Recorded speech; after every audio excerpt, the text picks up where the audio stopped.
Guys, welcome to Cape Vidal inside the Isimangaliso Wetland Park. As you can see, a phenomenal beach, and this is where we'll come on one of the free days that we have, where we'll come and spend the whole day. We'll set up a nice gazebo with all the drinks included.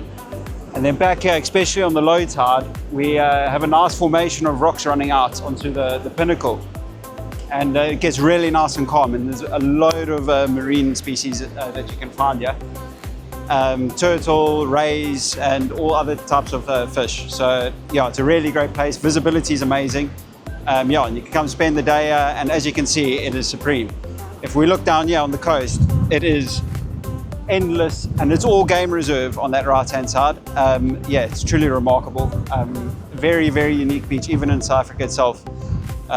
So yeah, what a great place to come to spend a day at the beach. Cheers.